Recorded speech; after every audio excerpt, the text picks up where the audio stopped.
Pourquoi certaines personnes ne suivent-elles jamais les tendances, même quand tout le monde semble le faire?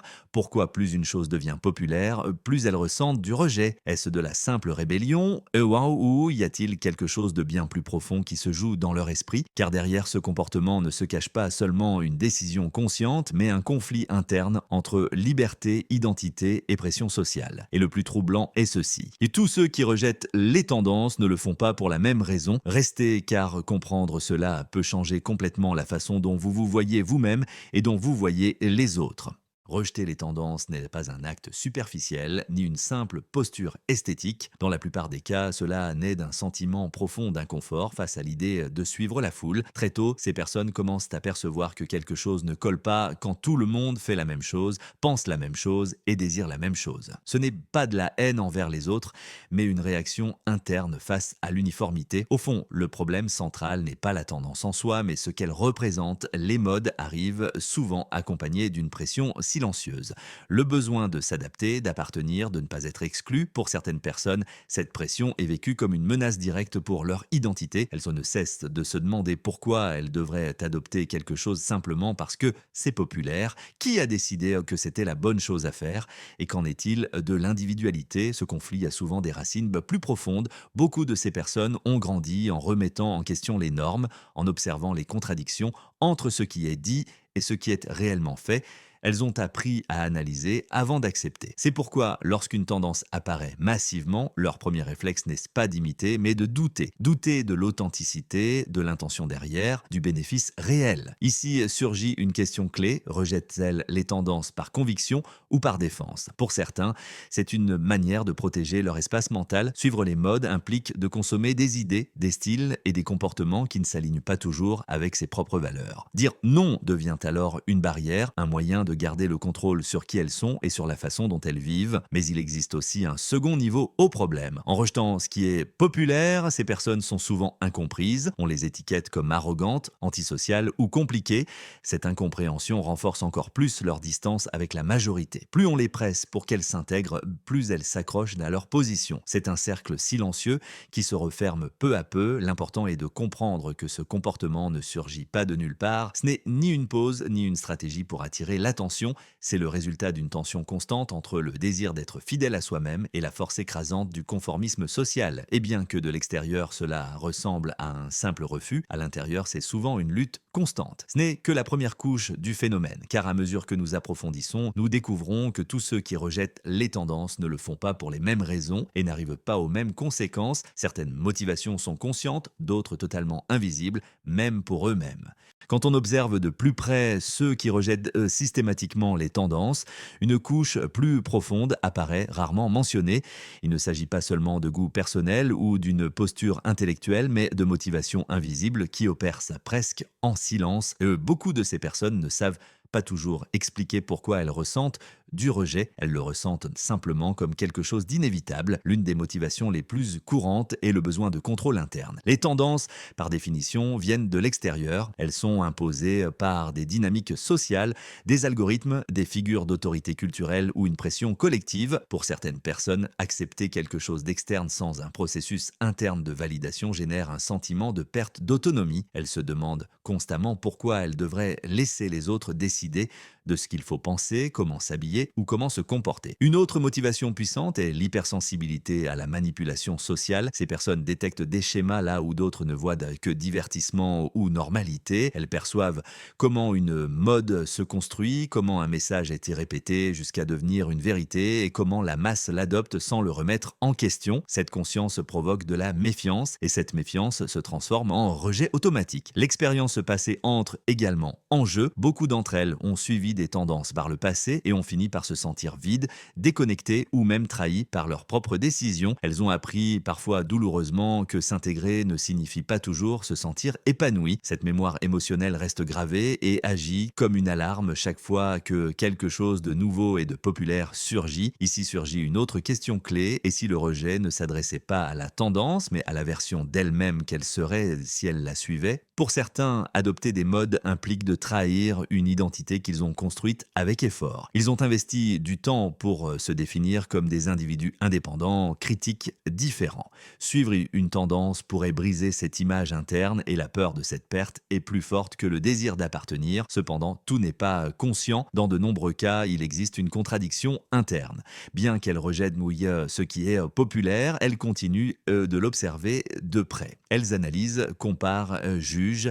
Elles ne sont pas déconnectées du monde. Elles se positionnent simplement à la périphérie. De là, elles sentent qu'elles peuvent voir avec plus de clarté ce que d'autres ne remettent pas en question. Ce comportement peut aussi fonctionner comme un filtre social. En ne suivant pas les tendances, elles limitent naturellement les liens avec les personnes qui privilégient la validation externe. Elles préfèrent des relations plus profondes, moins nombreuses, basées sur des valeurs partagées et non sur des modes passagères.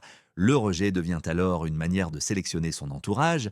Mais ce mécanisme a un coût. Maintenir une posture à contre-courant exige une énergie constante. Cela signifie justifier ses décisions, supporter des regards d'incompréhension et parfois assumer la solitude. Pourtant, beaucoup considèrent que ce prix est acceptable si, en échange, ils préservent leur cohérence interne. Ces motivations invisibles expliquent pourquoi le rejet des tendances ne disparaît pas avec le temps. Ce n'est ni une phase, ni une rébellion temporaire. C'est une structure psychologique qui se renforce avec chaque expérience, avec chaque confirmation interne que suivre la foule n'est pas le bon chemin pour elle, et c'est là que le phénomène commence à montrer des conséquences plus profondes, tant positives que négatives, qui affectent directement la façon dont ces personnes construisent leur vie. Rejeter les tendances n'est pas une décision neutre. Avec le temps, cette posture laisse des traces claires dans la psychologie de celui qui l'adopte.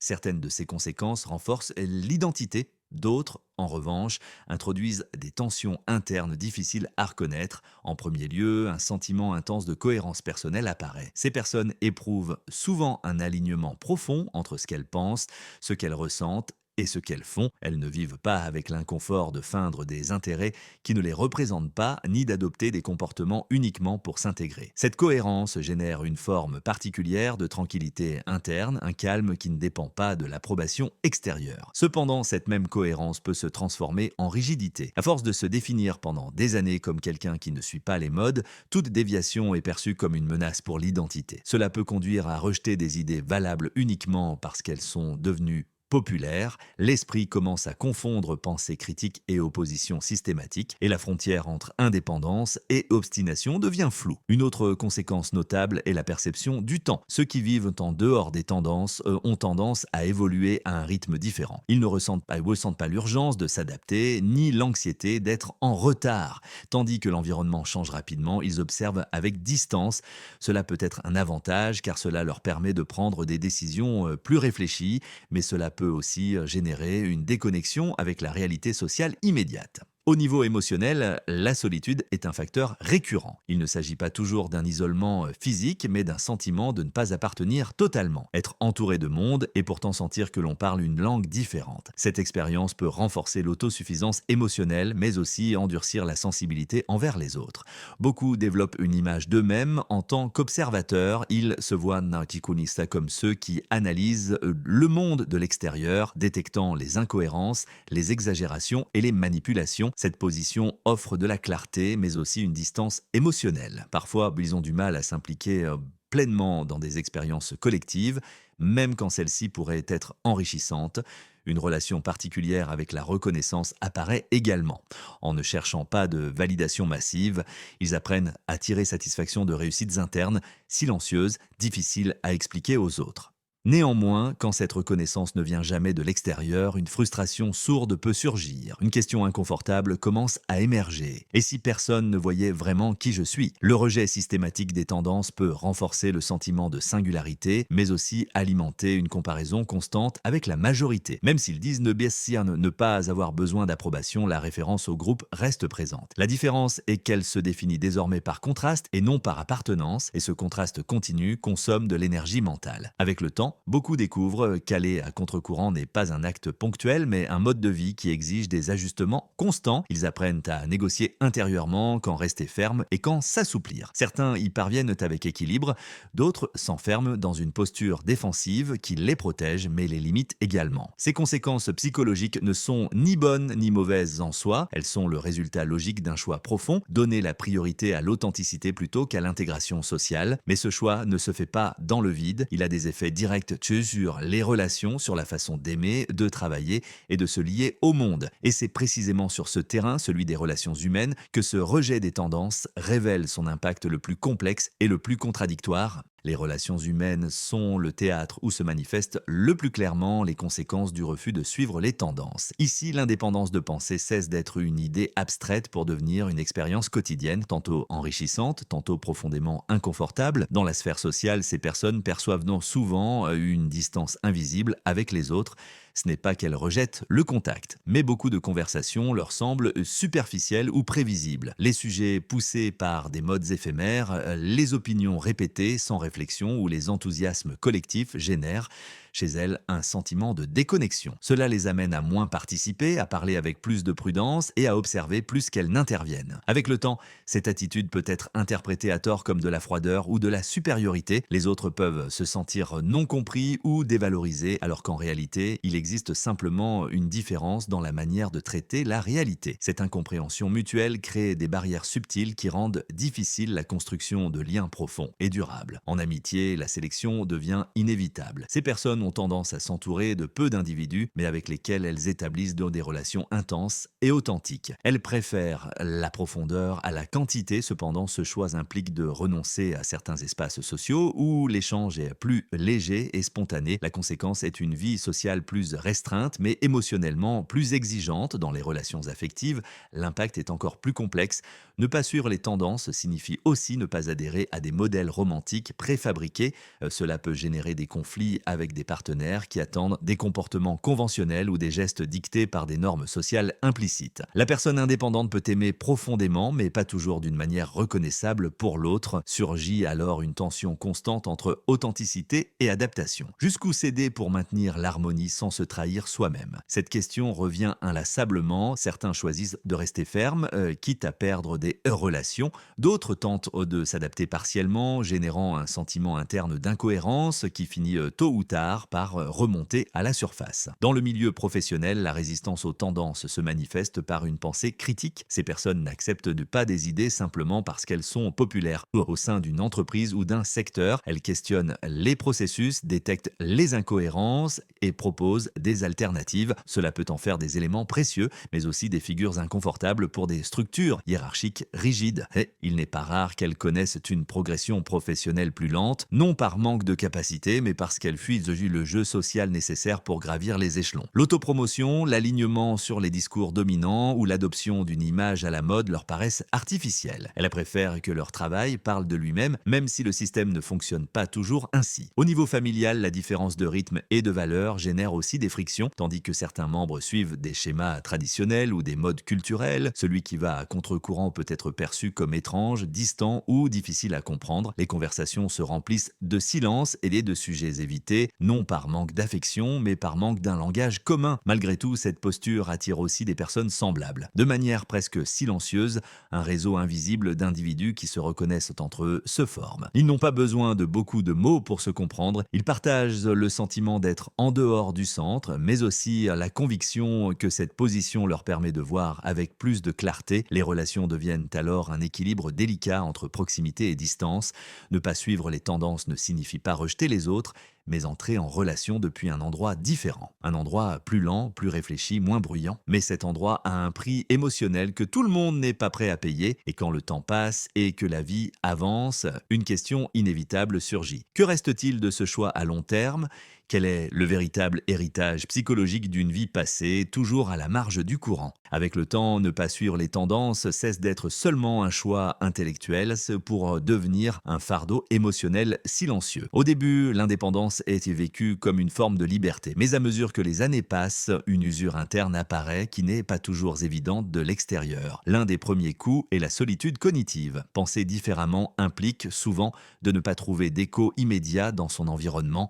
Les idées ne reçoivent pas de validation rapide, les doutes ne se partagent pas facilement et les réflexions profondes restent prisonnières de l'intérieur. Cette accumulation crée un sentiment persistant d'être seul, même en étant accompagné. À cela s'ajoute la pression constante de devoir se justifier. Dans un monde où suivre le courant est la norme, celui qui ne le fait pas est souvent interrogé, remis en question, voire ridiculisé. Pourquoi ne fais-tu pas comme les autres ? Pourquoi ne t'adaptes-tu pas? Ces questions, répétées inlassablement, érodent la sécurité intérieure et imposent un dialogue interne permanent pour réaffirmer ses propres décisions. Avec le temps, où une fatigue émotionnelle difficile à nommer apparaît. Ce n'est ni de l'épuisement physique ni un stress évident, mais une tension continue entre ce que l'on est et ce que l'entourage attend. Maintenir une cohérence personnelle demande de l'énergie. Chaque décision implique une évaluation profonde. Chaque pas est conscient. Vivre ainsi, sans automatismes sociaux, peut devenir épuisant. Un autre aspect critique est le doute tardif, même si au départ le choix de ne pas suivre les tendances semble clair et ferme. Avec les années surgit une question inconfortable. Est-ce que cela en valait la peine ?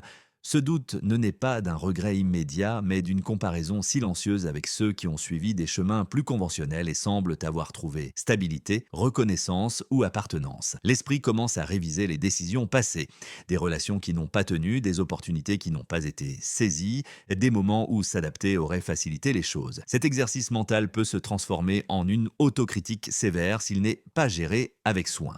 Le risque est de tomber dans un récit interne où l'authenticité se confond avec un sacrifice inutile.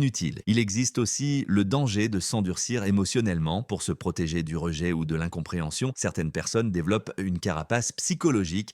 Elles deviennent plus réservées, moins expressives, plus distante. Bien que cette défense réduise la douleur immédiate, elle limite aussi la capacité de connexion et l'ouverture émotionnelle. Cependant, tout n'est pas négatif. Ce chemin oblige à développer une forte conscience de soi. La personne apprend à s'écouter, à identifier ses valeurs réelles et à les soutenir même dans des contextes adverses. Cette clarté interne devient une boussole qui, sans supprimer la souffrance, lui donne un sens. Le conflit interne atteint son paroxysme lorsque la personne est confrontée à des décisions de vie importantes, changement de carrière, relations durables, engagements familiaux. Dans ces moments-là, la question n'est pas seulement de savoir ce que l'on désire, mais combien on est prêt à céder. Chaque concession est vécue comme une trahison possible et chaque résistance comme un nouvel isolement. Cet équilibre fragile définit l'expérience psychologique de ceux qui vivent en marge des tendances. Ce n'est pas un chemin héroïque ou romantique, c'est un trajet silencieux, parsemé de doutes, de renoncements et de petites victoires internes qui sont rarement visibles pour les autres. Et quand la vie entre dans une phase plus mature, une réflexion inévitable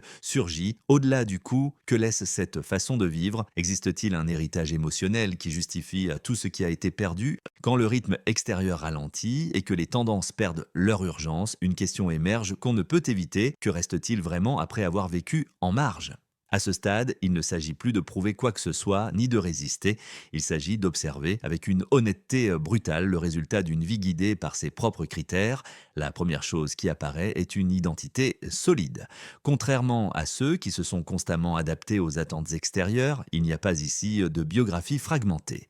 Les décisions, bien que discutables, suivent une ligne cohérente. Il existe une continuité interne qui permet de regarder en arrière et de se reconnaître à chaque étape, même dans les erreurs. Cette cohérence génère une forme particulière de paix. Ce n'est ni de l'euphorie, ni une satisfaction constante, mais l'absence d'un conflit profond avec soi-même. Il n'y a pas le sentiment de s'être trahi pour s'intégrer, ni d'avoir vécu une vie d'emprunt. Ce qui a été vécu appartient entièrement à celui qui l'a vécu avec toutes ses conséquences. Une relation différente au temps surgit également. Celui qui n'a pas poursuivi les tendances a appris à avancer à son propre rythme. Cela se traduit par une plus grande tolérance à l'attente, au silence et au processus long, tandis que d'autres ressentent de l'anxiété face au manque de stimuli externes.